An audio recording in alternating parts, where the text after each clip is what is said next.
Jason ಥೋರ್ನ್ಬರ್ಗ್ ಅವನೊಬ್ಬ ಧಾರ್ಮಿಕ ಪ್ರವಚನಕಾರ. ಅವನಿದ್ದುದು Texas ನಗರದಲ್ಲಿ. ಅವನು ಮೋಟೆಲ್ನಲ್ಲಿ ಒಂದು ರೂಮಿನಲ್ಲಿ ವಾಸಿಸುತ್ತಿದ್ದ.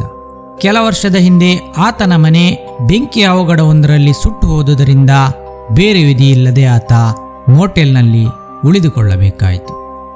ಅಲ್ಲಿ ಆತ ಒಂದು ಪರ್ಮನೆಂಟ್ ರೂಮ್ ಮಾಡಿಕೊಂಡು ಅದರಲ್ಲಿ ವಾಸ ಮಾಡಿಕೊಂಡಿದ್ದ. ಆತನ ಧಾರ್ಮಿಕ ಪ್ರವಚನಗಳು ಅದರಲ್ಲಿಯೇ ನಡೆಯುತ್ತಿದ್ದವು. ಅಂದಹಾಗೆ ಮೋಟೆಲ್ ಎಂದರೆ ನಮ್ಮಲ್ಲಿ ಲಾಡ್ಜ್ಗಳು ಇದ್ದ ಹಾಗೆ. ಆ ದಿನ ಸಂಜೆ ವೇಳೆಗೆ ಆತ ತನ್ನ ದೈನಂದಿನ ಸಂಜೆಯ ಪ್ರೇಯರ್ಗೆ ತಯಾರಿ ಮಾಡಿಕೊಳ್ಳುತ್ತಿದ್ದ. ರೂಮಿನ ಡೋರ್ ಬೆಲ್ ರಿಂಗ್ ಆಗುತ್ತದೆ. ಬಾಗಿಲು ತೆರೆದರೆ ಅಲ್ಲೊಬ್ಬ ದೃಢಕಾಯದ ವ್ಯಕ್ತಿ ನಿಂತಿದ್ದ. ಆತನ ಹೆಸರು ಡೇವಿಡ್ ಲೂಯಿಸ್. ಆತನ ಮೈಯೆಲ್ಲ ಟ್ಯಾಟೂಗಳು. ನೋಡಿದರೆ ಭಯ ಹುಟ್ಟಿಸುವ ಶರೀರ ಆತನದು. ಆತ ಜೇಸನ್ಗೆ ದಾರಿಯಲ್ಲಿ ಸಿಕ್ಕಿದ್ದ. ಜೇಸನ್ ಆತನನ್ನು ಸಂಜೆ ಧಾರ್ಮಿಕ ಪ್ರವಚನಕ್ಕೆ ಬರಲು ಹೇಳಿದ್ದ. ಆತನೊಬ್ಬ ಕ್ರಿಮಿನಲ್. ಹಲವಾರು ಕ್ರೈಮ್ಗಳನ್ನು ಮಾಡಿ ತಲೆ ತಪ್ಪಿಸಿಕೊಂಡು ತಿರುಗಾಡುತ್ತಿದ್ದ. ಆತನಿಗೆ ದೇವರು ದಿಂಡರ ಬಗ್ಗೆ ಏನೂ ನಂಬಿಕೆ ಇರಲಿಲ್ಲ. ಆದರೆ ದಾರಿಯಲ್ಲಿ ಸಿಕ್ಕಿದ್ದಾಗ ಜೇಸನ್ ಅವನಿಗೆ ಧಾರ್ಮಿಕ ಪ್ರಪಂಚದಲ್ಲಿ ನಿನ್ನೆಲ್ಲ ಸಮಸ್ಯೆಗಳಿಗೆ ಪರಿಹಾರವಿದೆ ಎಂದು ಹೇಳಿದ್ದ. ಆತ ಜೇಸನ್ನನ್ನು ಹುಡುಕಿಕೊಂಡು ಬರುತ್ತಾನೆ ಎಂಬ ಯಾವ ನಂಬಿಕೆಯೂ ಜೇಸನ್ಗೆ ಇದ್ದಿರಲಿಲ್ಲ. ಜೇಸನ್ ಒಬ್ಬ 42 ವರ್ಷ ಪ್ರಾಯದ ಧಾರ್ಮಿಕ ಬೋಧಕ. ಜನರನ್ನು ಕರೆಸಿ ಆಗಾಗ ಬೈಬಲ್ ಸ್ಟಡಿ ಸೆಷನ್ಗಳನ್ನು ಮಾಡುತ್ತಿದ್ದ. ಜನರು ಆತನಿಂದ ಬೈಬಲ್ನ ವಾಕ್ಯಗಳ ವಿವರಣೆಗಳನ್ನು ಕೇಳಿ ಪ್ರೇರಿತರಾಗುತ್ತಿದ್ದರು. ಆ ಸಂಜೆ ಕೂಡ ದಡಿಯ ಡೇವಿಡ್ ಬಂದಾಗ ಜೇಸನ್ ಏನೂ ಹೆದರಲಿಲ್ಲ. ಆತ ಎಂದಿನಂತೆ ಆತನನ್ನು ಬೈಬಲ್ ಸೆಷನ್ಗೆ ಆಹ್ವಾನಿಸಿದ. ಸಮಾಜದ ಮುಂದೆ ಡೇವಿಡ್ ಒಬ್ಬ ಕ್ರಿಮಿನಲೇ ಆಗಿರಬಹುದು, ಆದರೆ ಜೇಸನ್ ಮಾತ್ರ ಆತನನ್ನು ಸಮಾನತೆಯಿಂದ ಕಂಡ. ಆ ಡೇವಿಡ್ ಗಾಂಜಾ ಸೇದುವವನಾಗಿದ್ದ. ಜೊತೆಗೆ ಎಲ್ಲ ರೀತಿಯ ಚಟಗಳು ಆತನಿಗಿತ್ತು. ಇಲ್ಲಿ ಜೇಸನ್ ಆತನನ್ನು ಕುಳ್ಳಿರಿಸಿ ಬೈಬಲ್ನ ವಾಕ್ಯಗಳ ವಿವರಣೆಗಳನ್ನು ಹೇಳುತ್ತಾ ಸಾಗುತ್ತಾನೆ. ಡೇವಿಡ್ ನಿಧಾನವಾಗಿ ಕೂಲಾಗುತ್ತಾ ಸಾಗುತ್ತಾನೆ. ಡೇವಿಡ್ ಒಳ ಬಂದಾಗ ಆತಂಕದಿಂದಲೇ ಬಂದಿದ್ದ. ಹೊರಗಡೆ ನನಗೆ ಡೇಂಜರ್ ಇದೆ ಎಂದಿದ್ದ. ಆತನನ್ನು ಸ್ವಲ್ಪ ಹೊತ್ತು ಮಾತನಾಡಿಸಿ ಕೂಲ್ ಮಾಡಿದ್ದ ಜೇಸನ್ ಆ ನಂತರವೇ ಬೈಬಲ್ ಸೆಷನ್ ಶುರು ಮಾಡಿದ್ದ. ಕೆಲ ಗಂಟೆಗಳ ಬೋಧನೆಯ ನಂತರ ಜೇಸನ್ನ ಬೈಬಲ್ ಸೆಷನ್ ಮುಗಿಯುತ್ತದೆ. ಡೇವಿಡ್ ಹೊರ ಹೋಗಲು ತಯಾರಿರಲಿಲ್ಲ. ಆತನಿಗೆ ಹೊರಗಡೆ ಡೇಂಜರ್ ಇತ್ತು. ಆತ ರಾತ್ರಿ ಇಲ್ಲೇ ಉಳಿಯುತ್ತೇನೆಂದ. ಜೇಸನ್ ಆತನನ್ನು ಮನವೊಲಿಸುತ್ತಾನೆ. ಆದರೆ ಡೇವಿಡ್ ಕೇಳಲಿಲ್ಲ. ಯಾಕೋ ತುಂಬ ಕೂಲಾದವನಂತೆ ಡೇವಿಡ್ ಕಂಡ. ಕೊನೆಗೆ ಜೇಸನ್ ಆತನಿಗೆ ಉಳಿದುಕೊಳ್ಳಲು ಅವಕಾಶ ನೀಡುತ್ತಾನೆ. ಡೇವಿಡ್ನನ್ನು ನೋಡಿದರೇನೆ ಯಾರಾದರೂ ಹೆದರಬೇಕಿತ್ತು. ಅಂತಹ ಮೈಕಟ್ಟು ವ್ಯಕ್ತಿತ್ವ ಆತನದು. ಆದರೆ ಜೇಸನ್ ಹೆದರಲಿಲ್ಲ. ಇಬ್ಬರೂ ಊಟ ಮುಗಿಸಿದರು. ಜೇಸನ್ ಡೇವಿಡ್ನಿಗೆ ಬೆಡ್ ರೆಡಿ ಮಾಡಿದ. ಜೇಸನ್ ತನ್ನ ಮಂಚದ ಮೇಲೆ ಮಲಗಲು ರೆಡಿಯಾದ. ಇಲ್ಲಿ ಕೂಡ ಜೇಸನ್ ಇನ್ನೊಂದು ಸೆಷನ್ನ ಬೈಬಲ್ ಬೋಧನೆಯನ್ನು ಮಾಡುತ್ತಾನೆ. ಇದಾದ ನಂತರ ಇಬ್ಬರೂ ತಮ್ಮ ಬೆಡ್ಗಳಲ್ಲಿ ನಿದ್ರೆಗೆ ಜಾರುತ್ತಾರೆ. ಜೇಸನ್ ಎಂಬ ಧಾರ್ಮಿಕ ವ್ಯಕ್ತಿ ಡೇವಿಡ್ನನ್ನು ಕರೆಸಿ ದೊಡ್ಡ ತಪ್ಪು ಮಾಡಿದ್ದ. ಈಗ ಆತ ಹೋಗಲು ಕೇಳುತ್ತಿರಲಿಲ್ಲ. ಜೇಸನ್ಗೆ ಬಂದ ಅಪಾಯದ ಬಗ್ಗೆ ಆತನಿಗೆ ಅರಿವಿರಲಿಲ್ಲ. ಆ ರಾತ್ರಿ ಅಲ್ಲೊಂದು ಘಟನೆ ನಡೆದಿತ್ತು. ಆ ಘಟನೆ ಏನೆಂದು ಯಾರಿಗೂ ಗೊತ್ತಾಗಲಿಲ್ಲ. ಮರುದಿನ ಬೆಳಿಗ್ಗೆ ಆ ರೂಮಿನಿಂದ ಜೋರಾದ ಗಾಸ್ಪೆಲ್ ಮ್ಯೂಸಿಕ್ ಕೇಳಿಬರುತ್ತದೆ. ಆದರೆ ರೂಮಿಂದ ಯಾರೂ ಹೊರಬರಲಿಲ್ಲ. ಈ ನಡುವೆ ಮತ್ತಿಬ್ಬರು ಮಹಿಳೆಯರು ಆ ದಿನ ಜೇಸನ್ನ ಆ ರೂಮಿಗೆ ಬರುತ್ತಾರೆ. ಅವರು ಕೂಡ ಒಳ ಹೋದವರು ಹೊರಬರಲಿಲ್ಲ. ರೂಮಿನಿಂದ ಜೋರಾದ ಗಾಸ್ಪೆಲ್ ಮ್ಯೂಸಿಕ್ ಕೇಳುವುದು ಮಾತ್ರ ನಿಲ್ಲಲಿಲ್ಲ. ಅಕ್ಕಪಕ್ಕದವರು ಕಂಪ್ಲೇಂಟ್ ಮಾಡುತ್ತಾರೆ. ಒಂದು ದಿನ ಹೋದರೂ ಆ ರೂಮಿನಿಂದ ಯಾರೂ ಹೊರಬರಲಿಲ್ಲ. ಮ್ಯೂಸಿಕ್ನ ಬಗ್ಗೆ ಕಂಪ್ಲೇಂಟ್ ಬಂದರೂ ಮೋಟೆಲ್ನ ಮಾಲೀಕ ಜೇಸನ್ನ ರೂಮ್ನ ಬಳಿ ಹೋಗಲಿಲ್ಲ. ಆತನಿಗೆ ಜೇಸನ್ನ ಬಗ್ಗೆ ತುಂಬ ಗೌರವವಿತ್ತು.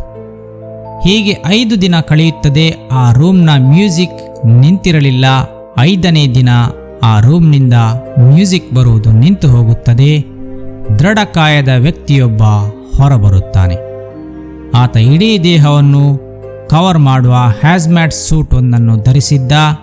ಆ ಸೂಟ್ ಒಳಗೆ ಇರುವ ವ್ಯಕ್ತಿ ಯಾರೆಂದು ತಿಳಿಯುತ್ತಿರಲಿಲ್ಲ. ಅವನ ಜೊತೆಗೆ ದೊಡ್ಡ ದೊಡ್ಡ ಲಗೇಜ್ಗಳು ಇದ್ದವು. ಆತ ಜೇಸನ್ನ ಕಾರನ್ನೇ ಉಪಯೋಗಿಸಿ ಆ ಲಗೇಜ್ಗಳನ್ನು 25 ಮೈಲು ದೂರದ ಒಂದು ಡಂಪಿಂಗ್ ಯಾರ್ಡ್ ಬಳಿ ಹೋಗಿ ಡಂಪ್ ಮಾಡುತ್ತಾನೆ. ಅಲ್ಲಿಯೇ ಅದಕ್ಕೆ ಬೆಂಕಿ ಕೂಡ ಆತ ಕೊಟ್ಟು ಬರುತ್ತಾನೆ. ಆದರೆ ಆ ಬೆಂಕಿ ಎಲ್ಲ ಕಡೆ ಹರಡಿಕೊಂಡು ಅಲ್ಲಿಗೆ ಫೈರ್ ಸರ್ವಿಸ್ ಮತ್ತು ಪೊಲೀಸರು ಬರುತ್ತಾರೆ. ಬೆಂಕಿಯನ್ನೇನೋ ಆರಿಸಲಾಗುತ್ತದೆ. ಆದರೆ ಅಲ್ಲಿ ಆ ನಂತರ ಪೊಲೀಸರು ಬೆಚ್ಚಿ ಬೀಳುವ ಸಂಗತಿಯೊಂದು ನಡೆದಿತ್ತು. ಆ ಬೆಂಕಿಯಲ್ಲಿ 3 ವ್ಯಕ್ತಿಗಳ ಶವ ಸುಟ್ಟು ಹೋಗಿತ್ತು. ಅದರಲ್ಲಿ ಒಂದು ಗಂಡಸಿನ ಶವ ಮತ್ತೆರಡು ಹೆಂಗಸರ ಶವ. ಪೊಲೀಸರು ಆ ಡಂಪ್ ಮಾಡಿ ಹೋದ ವ್ಯಕ್ತಿಯನ್ನು ಹುಡುಕುತ್ತಾರೆ. ಆತ ಸುಲಭದಲ್ಲಿ ಸಿಕ್ಕಿಹಾಕಿಕೊಳ್ಳುತ್ತಾನೆ. ಆತನ ಸೂಟನ್ನು ಬಿಚ್ಚುವ ಮುಂಚೆ ಎಲ್ಲರೂ ಅದು ಡೇವಿಡ್ ಇರಬೇಕೆಂದುಕೊಂಡಿದ್ದರು. ಆದರೆ ಆತ ಜೇಸನ್ ಆಗಿದ್ದ. ಹೌದು, ಸತ್ತವರಲ್ಲಿ ಒಬ್ಬ ಡೇವಿಡ್ ಮತ್ತಿಬ್ಬರು ಹೆಂಗಸರಾಗಿದ್ದರು.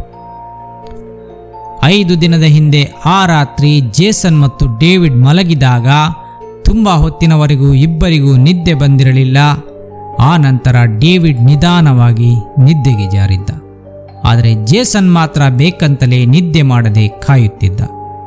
ಡೇವಿಡ್ ನಿದ್ದೆಗೆ ಜಾರಿದ ನಂತರ ನಿಧಾನವಾಗಿ ಎದ್ದು ತನ್ನ ಪೂರ್ವಯೋಜಿತ ಪ್ಲಾನ್ ಅನ್ನು ಜಾರಿಗೊಳಿಸಿದ್ದ. ಒಂದು ಚಾಕು ತೆಗೆದುಕೊಂಡು ಬಂದು ಆತ ಡೇವಿಡ್ನ ಕತ್ತು ಸೀಳಿಬಿಡುತ್ತಾನೆ. ಬ್ಲೀಡಿಂಗ್ ಎಲ್ಲ ಆದ ಮೇಲೆ ಡೇವಿಡ್ ನಿಸ್ತೇಜನಾಗುತ್ತಾನೆ. ಈಗ ಜೇಸನ್ ಡೇವಿಡ್ನ ಎದೆಯನ್ನು ಬಗೆಯುತ್ತಾನೆ. ಆತನ ಹೃದಯವನ್ನು ಹೊರತೆಗೆಯುತ್ತಾನೆ. ಆ ಹೃದಯವನ್ನು ಜೇಸನ್ ತಿನ್ನುತ್ತಾನೆ. ವಿಚಿತ್ರವೆಂದರೂ ಸತ್ಯ, ಡೇವಿಡ್ನ ಹೃದಯವನ್ನು ತಿನ್ನಲೆಂದೇ ಆತ ಡೇವಿಡ್ನನ್ನು ಕೊಂದಿದ್ದ. ಆತನನ್ನು ಕರೆಸಿದ್ದ. ಮಾನವ ಬಲಿಯೇ ದೇವರನ್ನು ಒಲಿಸುವ ಮಾರ್ಗವೆಂಬ ಮೂಢನಂಬಿಕೆಯನ್ನು ಜೇಸನ್ ಬಲವಾಗಿ ನಂಬಿದ್ದ. ಮುಂದಿನ 5 ದಿನಗಳಲ್ಲಿ ಆ ಇಬ್ಬರು ಹೆಂಗಸರನ್ನು ಅವನು ಇದೇ ರೀತಿಯಲ್ಲಿ ಕೊಂದು ಅವರ ಹೃದಯವನ್ನು ತಿಂದಿದ್ದ. 5 ದಿನ ಹೊರಗಡೆ ಶಬ್ದ ಬರದಂತೆ ಜೋರಾದ ಗಾಸ್ಪೆಲ್ ಮ್ಯೂಸಿಕ್ ಹಾಕಿಕೊಂಡು ಜೇಸನ್ ತನ್ನೆಲ್ಲ ಧಾರ್ಮಿಕ ಕ್ರಿಯೆಗಳನ್ನು ಮುಗಿಸಿದ್ದ. 5ನೇ ದಿನ ಆತ ಹ್ಯಾಜ್ಮ್ಯಾಟ್ ಸೂಟ್ ಧರಿಸಿ ಅವರ ಶವಗಳನ್ನು ಕತ್ತರಿಸಿ ಬ್ಯಾಗುಗಳಲ್ಲಿ ತುಂಬಿಸಿ ಹೊರತಂದಿದ್ದ. ಪೊಲೀಸರು ಜೇಸನ್ನನ್ನು ಅರೆಸ್ಟ್ ಮಾಡುತ್ತಾರೆ. ಆತ ಆ 3 ಕೊಂದಿದ್ದು ಮತ್ತು ಕೊಂದ ರೀತಿಯನ್ನು ಹೇಳುತ್ತಾನೆ.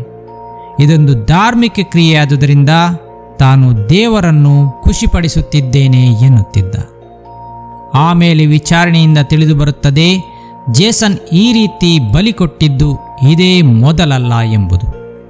ಆತ ಈ ಮುಂಚೆ ತನ್ನ ಗರ್ಲ್ಫ್ರೆಂಡ್ನನ್ನು ಕೂಡ ಇದೇ ರೀತಿಯಾಗಿ ಹೃದಯ ಬಗೆದು ಸಾಯಿಸಿದ್ದ.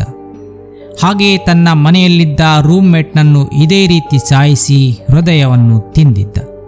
ಈ ವಿಷಯ ಹೊರಗೆ ಗೊತ್ತಾಗದಿರಲೆಂದು ಆತ ತನ್ನ ಮನೆಗೆ ತಾನೇ ಬೆಂಕಿ ಹಚ್ಚಿ ಅಗ್ನಿ ಅವಘಡ ಸಂಭವಿಸಿತ್ತೆಂದು ಹೇಳಿದ್ದ.